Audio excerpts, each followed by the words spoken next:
지난 이 말씀을 나누면서 이 한 사람의 영향력이요, 하나님을 나의 힘으로 고백하는 한 사람의 영향력, 울 기력이 없을 정도로 마음이 산산조각난 600명의 공동체가 나의 힘이 되신 여호와를 고백하는 이 한 사람으로 인하여 벌떡 일어서지 않습니까? 그리고 우리의 삶이 이것을 고백하는 삶이 되었으면 좋겠다 나눴다면, 이제 나의 힘이 되신 여호와여, 이 고백을 하는 이가 있는 그 한 사람에 있는 그 공동체가 어떠한 공동체인가? 제가 세상에 없는 것, 우리 교회 부임하고 첫 번째, 이렇게 막 순서로 첫 번째는 아닌데 가장 먼저 읽은 책 중에 그 2권이 있었는데 세 권이 있어서 한 권은 세상에 없는 것, 분당 우리 개척 이야기가 담겨 있는 책이고, 한 권은 오카는 목사님의 책 2권이었는데 길이라는 책과 평신도를 깨운다라는 책, 요 3권을 여러 번 사역하면서 읽었는데, 그 세상에 없는 것을 보면은 이러한 질문이 있는 거예요. 하나님, 이 땅에 수많은 교회가 있는데 왜 또 분당에 또 하나의 교회가 개척되어야 합니까? 라는 질문이죠. 이렇게 교회가 많은데. 그랬을 때 하나님께서 또 하나의 교회가 세워져야 되는 이유를 알려주셨고, 그 이유를 우리가 계속해서 확인하고 있지 않습니까? 그러면서 또 질문이요, 세상에 정말 수많은 모임들이 있는데 왜 금요일날 오전에 또 모여야 합니까? 라는 질문인 거예요. 다락방으로 모이는 이 모임은 왜 또 있어야 됩니까? 그랬을 때 세상을 흉내내는 모임이 아니라 세상과 차별화된 모임을 만들어 가기를 주님으로 축복합니다. 그랬을 때 오늘 저희가 이 공과를 통해서도 3가지 질문, 선함, 기쁨, 온전하심을 다룰 건데, 오늘 특별히 이 사무엘상 30장에서도요 세상과는 구별된 차별화된 그 공동체의 모습이 나와서 오늘 이 말씀을 준비하였습니다. 이제 다윗이요, 그 울 기력이 없는 그 공동체 앞에서 다급하였지만 하나님께로부터 용기를 얻고 힘을 얻고, 이제 그 600명의 무리와 함께 이제 그 아말렉 그쪽으로 가죠. 근데 중요한 차별화된 공동체를 만드는 한 절이 있습니다. 그 절이 뭐냐면 사무엘상 30장에 8절에 나오는데, 그 8절에 나오는 내용이 어떠한 내용이냐면요, 상황은 너무 잘 아시죠? 모두가 울 기력이 없을 정도로 다 울고 있고 다 마음이 산산조각 나 있는 공동체예요. 이 공동체는 세상과 차별화된 공동체가 아니라 그냥 우리네 인생의 모습입니다. 자녀 뺏기고 아내 뺏기고 집이 불탔고 거기서 울 기력이 없을 정도로 울고 이 쓰러져 있는 모습이요, 우리 모습이잖아요. 어떻게 이 감정적인 그 격동이 안 일어나겠습니까? 너무 자연스럽고 다 이해가 됩니다. 그런데 세상과 차별화된 공동체가 싹 트는 한 단어가 8절에 나오는데 요 문장입니다. 다윗이 여호와께 묻자와 이르되. 그래서 저는 세상과 차별화된 공동체, 다락방의 그 차별화, 이건 뭐냐면 그 공동체에 묻자와 이르되가 있는 공동체입니다. 묻자와 이르되. 모두가 다 울 기력이 없을 정도로 낙심해 있어요. 좌절하고 있어요. 마음이 깨져 있어요. 그래서 그 감정 그대로를 쏟아내면서 돌을 던지려고 할 때 한 사람이 여호와께 묻자와 이르되. 어느 누구도 하나님께 물을 수 있는 상황이 아니에요. 이 마음의 감정이 너무 격동되고 상황과 환경이 다 풍지박산난 상황 가운데 하나님을 찾을 수 있는 힘이 없는 거죠. 그런데 한 사람이 하나님을 찾습니다, 여러분. 그리고 하나님께 묻자와 이르되. 그리고 나서 이제 이 공동체가 살아나기 시작하고 모든 것을 되찾게 되죠. 그 시작점이 8절에 있는 여호와께 묻자와 이르되입니다. 그래서 우리 그 다락방에 대한 메시지를 목사님께서 주시면서도 어떠한 말씀 주셨습니까? 세상의 푸념과 다락방에서의 그 푸념이 다른 차이점은 무엇입니까? 세상의 푸념은 푸념으로 시작해서 푸념으로 마치고 헤어지는 거죠. 신세 한탄하다 끝납니다. 그런데 다락방에서는 푸념하고 그 푸념이 기도의 재료가 되고, 이 푸념이 누구께로요? 우리 더 이상 푸념만 늘어놓지 말고 8절에 있는 공동체 만들어 보자. 그래서 하나님께 묻자 하는 이 여호와께 묻자와 이르되가 있는 공동체가 세상과 차별화된 공동체가 될 줄로 믿습니다.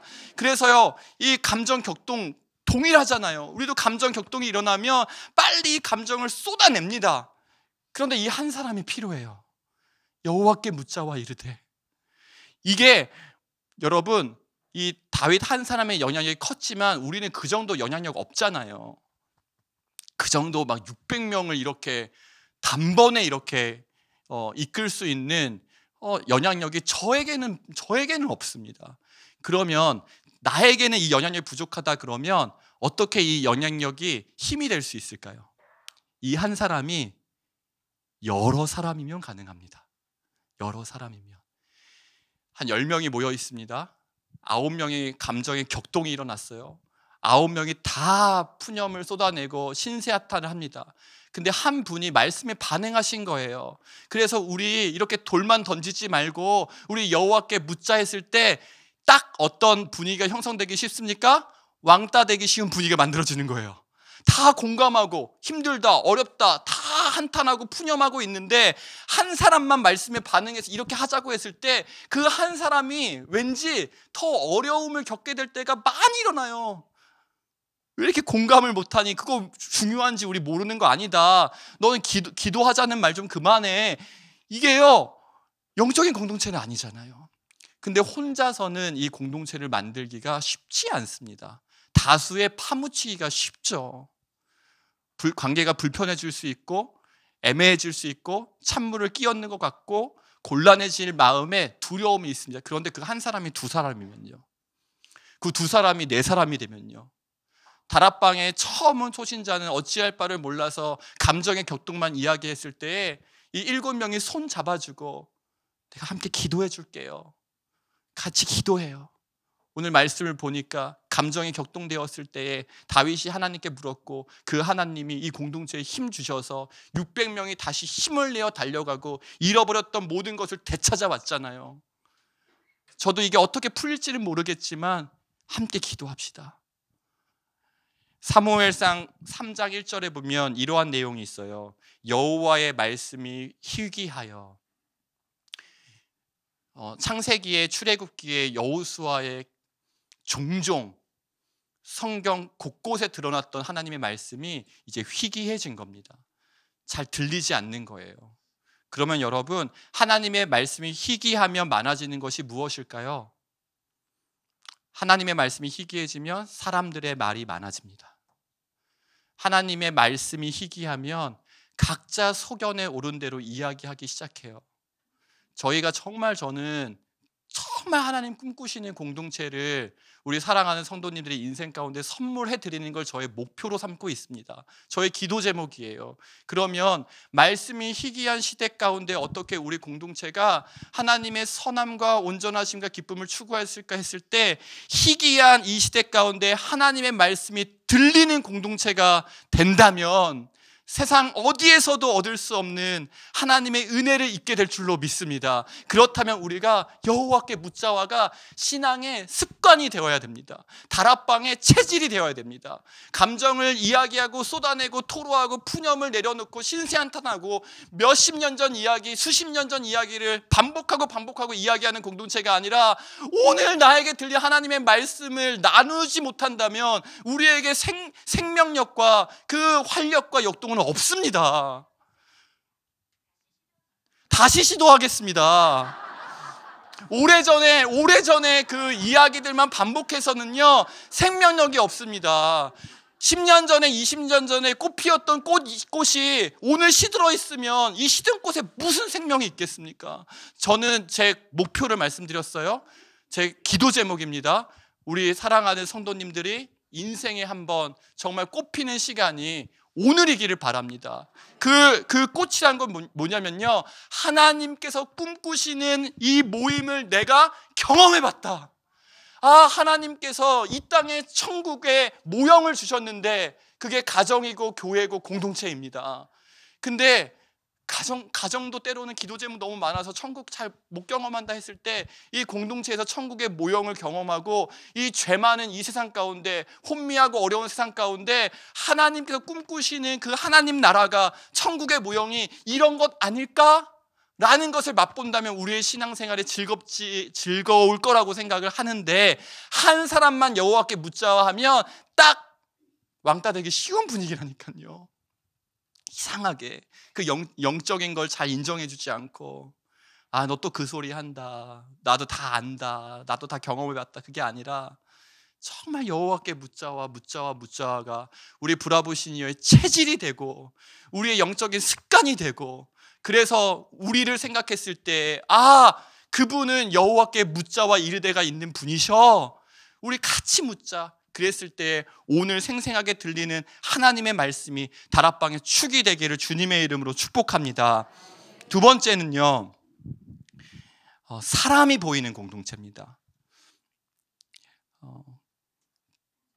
이제 다윗이 굉장히 난감한 상황에 처했었잖아요. 지금 사울을 피해서 블레셋 그 성읍에 숨어 있다 보니까 블레셋과 이스라엘 전쟁에 참전할 수밖에 없는 상황이 되어서 지금 이 600명을 거느리고 지금 어떤 상황이냐면요, 90km 갔다가 90km를 행군한 겁니다.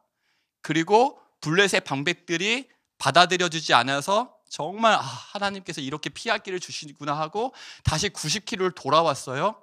이미 200km 가까이를 행군하고 왔다가 지금 이 시글랍 성이 불타버리고 모든 것이 풍지박산난 것을 봐서 마음이 다 무너져 있는데, 하나님이 다시 용기를 주셔서 다시 이제 아말렉으로 가는데 90km 그리고 24km를 또 행군했어요. 엄청난 24km니까 저희가 1시간에 행군 속도를 4km로 하면 한 6시간을 또 행군한 거죠. 90km 또 6시간. 그러다 보니 여기서는 누가 나오겠습니까? 뒤떨어지는 이들이 나오죠. 네. 뒤떨어지는 이들이 나옵니다. 지금 정신없이 아내와 자녀 때문에 지금 뭐 90km, 뭐 200km 갔다 온 생각, 뭐 물집, 뭐 터지고, 뭐 삐끗삐끗하고, 이게 그냥 초월적인 힘으로 막 미친 듯이 가는 거죠, 지금. 그런데 24km쯤 갔을 때에 이제 지친 이들이 생기기 시작합니다. 그러면서 이제 10절에 보니까 그 사무엘상 말씀입니다. 이런 내용이 나와요. 곧 피곤하여. 이 피곤하여라는 뜻이 시체가 된 듯 기진맥진했다라는 뜻입니다. 시체처럼 기진맥진해서 완전히 다 힘이 빠져 있는 상태예요. 데려갈 수가 없겠죠. 곧 피곤하여 부솔 시내를 건너지 못하는 200명이 있었다. 그런데 이 200명을 다윗이 어떻게 했을까요? 쉬게 합니다. 여기 머물러 있어요. 이 200명을 바라보는 두 시선이 있을 수 있겠죠. 한쪽은 니만 힘드냐? 지금 너 지금 미쳤니 지금? 내 자식들이니? 내 아내니? 네 아내고 네 자식들인데 네가 지금 여기 피곤해서 나자빠져 있으면 어떻게 구하니? 지금 쪽수가 지금 600명으로도 될까 말까인데 지금 3분의 200명이 지금 자빠졌으니 정신 차리라고. 그러면 여러분 24km에서 25km, 1km 더 갈 수 있을까요? 그렇게 재촉하고 책찍질하고 막 도촉하고 막 이러면 5km 더 갈 수 있을까요? 다윗은 쉬라고, 여기 머물러 있으라고. 왜요? 지금 용기를 얻고 힘을 얻을 수 있던 그 근원이 600명이었습니까? 한 분이신 하나님이셨습니까? 하나님이셨잖아요. 다윗이 600명 인원으로 힘 얻은 것 아니었습니다. 10명, 100명, 진짜 내 마음 알아주는 한 사람 더 있으면 힘 나겠죠. 그런데 그 사람을 기대하지 않았습니다. 다윗은 바람은 죄가 될 테니까. 하나님께만 바라는 거죠. 하나님께서 힘 주셨으니까 그냥 지치면 쉬게 할 수 있는 마음의 여유도 있는 거죠. 그런데 우리는 어느 쪽이 쉬워요? 야, 너만 힘드냐? 네가 지금 이럴 때냐? 일어나라. 재촉하고 도촉하고 채근하고. 그래서 1kg 더 가게 까는 거 할 수 있어요. 막 질질 끌면서 5kg, 10kg 가게 할 수는 있겠죠. 그런데 그게 답은 아닙니다. 다윗은 사람을 바란 것이 아니라 하나님을 바라보니까 오히려 사람에게는 넉넉한 마음이 생겼습니다. 사람을 바라고 하나님을 바라보지 못하면 이 사람에게 우리의 마음이 굉장히 좁아지는데요. 다윗이 만든 공동체를 보니까 이 공동체는 하나님을 바라보는 한 사람이 있기 때문에 사람에게 있어서도 넉넉한 마음을 가질 수 있게 되었습니다. 제가 우연히 삼시세끼라는 프로를 보게 됐는데 차승원이라는 배우와 유해진이라는 배우가 나와요. 아시나요? 차승원은 요리를 담당하고 유해진은 시설을 담당했는데 제가 첫 타를 보니까 차승원이 고추장 찌개를 끓입니다. 요리를 정말 잘해요. 고추장 찌개를 끓이는데 잠깐 청양고추를 따러 다 하시네요. 30초 가는 사이에 유해진이 김치를 꺼내다가 이 김치 넣으면 더 맛있지 않을까 하고 김치를 넣습니다. 그리고 차승원이 딱 봐서 이거를 청양고추를 휘젓는데 뭔가 식물이 보이면서 이 김치를 보면서 이제 유해진을 째려보는 거예요. 누가 왜 넣니 이걸 도대체? 그러면 나 안 해 하고 가버리거든요. 나 안 해. 이 요리에 대한 자부심이 있으니까 이건 고추장 찌개가 아니요. 이게 안 해 이런 거죠. 그때 이제 유해진이 어떻게 하냐면 막걸리를 따라서 막걸리를 들고 이제 화해를 요청합니다. 또 마음이 상하니까 이럴 때는 한잔 하는 거요 하고 막걸리를 또 들고 가요. 여러분, 우리에게 막걸리가 무엇입니까? 그게 필요하다는 거예요. 마음이 상해 있을 때 내가 이렇게도 말할 수 있고, 야, 니만 힘드냐? 너 지금 이럴 때냐고 할 수도 있고, 그 한 사람 지금 정말 힘들어서 지쳐있는 기진맥진한 시체처럼 기진맥진한 사람에게 필요한 것은 쉼이죠. 회복이죠. 어차피 200명, 300명, 600명, 10명이 있어도 하나님이 힘 주시면 이길 수 있다라는 믿음, 그 믿음이 사람에 대한 넉넉한 마음을 가지고 건네게 하는 거죠. 유해진과 차승원 배우 사이에서는 그 매개가 막걸리였다면 우리에게는 사람과 사람을 연결해주는 막걸리는요, 하나님을 바라봄, 하나님을 믿는 믿음이 서로에 대한 여유로움과 넉넉함을 갖게 될 줄로 믿습니다. 이 사람이 꼭 내 마음 같지 않아도 괜찮아요. 왜요? 하나님이 하실 겁니다. 아멘. 이 여유가 정말 차별화된 공동체를 만드는 거죠. 그 다음에는요, 이제 모든 전리품을 다 획득하고 잃어버렸던 모든 것을 다 되찾아서 다시 돌아옵니다. 그리고 누구를 어디서 만날까요? 부솔 시내에서 다시 200명 만납니다. 어떤 마음이 들었을까요? 조금 쉬고 따라올 줄 알았는데 계속 있었네. 이 마음을 가진 사람들이 이렇게 이야기합니다. 거기에 남아있던 이들이 못마땅하여 자기들과 함께 출전하지 않았던 군인들에게는 되찾은 물건을 하나도 돌려주지 말고 다만 각자의 아내와 자식들만 데리고 가게 하자고 우겼다. 성경이 이렇게 표현했습니다. 우겼다. 우겼다라는 건 무엇입니까? 자기 뜻과 자기 고집을 내세운다는 거 아닙니까? 이거는 사람이 고집을 피웠다는 거죠. 그리고 참 합리적이다. 맞아, 전쟁에 참여하지 않았으니까 전리품 나눠줄 수 없지. 아내와 자식들 우리가 되찾아서 돌려주는 것만 해도 어디야 라고 효율적이고 합리적이고 논리적이라고 생각되어진 말을 하는 이 사람들을 성경이 표현하는 단어가 군인들 가운데서 악하고 야비한 사람들은 이렇게 표현합니다.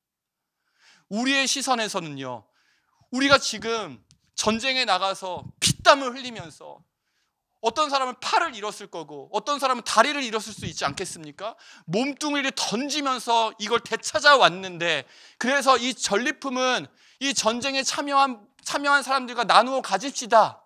이것이 공정한 것이고 이것이 정의가 살아나는 겁니다. 그리고 우리가 베풀 수 있는 호의는 무엇입니까?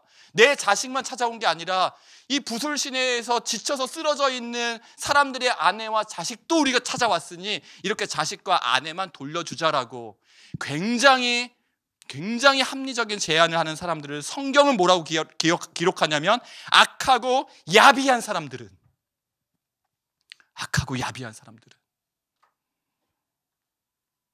다윗이 이렇게 이야기합니다. 주님께서 우리에게 선물로 주신 것을 가지고 우리가 그렇게 처리해서는 안 돼요. 이것이 세상과 차별화된 공동체입니다. 다락방 안에서, 교회 안에서 우리가 대화할 때 많은 대화들이 다 이해가 되는 말들이 참 많이 있습니다. 입장을 들어보면 다 옳은 말씀, 맞는 말씀, 합리적인 말씀, 설득력이 있습니다. 그런데 성경은 어떠한 부분에 있어서는 악하고 야비한 사람들이 우겼다, 이렇게 이야기합니다. 주님께서 우리에게 선물로 주신 것을 가지고 우리가 그렇게 처리해서는 안 돼요. 이게 바로 하나님의 선하심, 헤세드, 그 사랑과 은혜가 흘러가는, 하나님 이 세상에 수많은 모임이 있는데 왜 또 다락방 예배가 또 있어야 될까요? 하나님 이렇게 많은 교회들이 있는데 왜 또 하나의 교회가 세워져야 할까요? 거기에 대한 답이 우리 다락방 모임 가운데, 브라보 시니어 가운데 교회에 정말 이루어지기를 주님의 이름으로 축복합니다. 기도하겠습니다.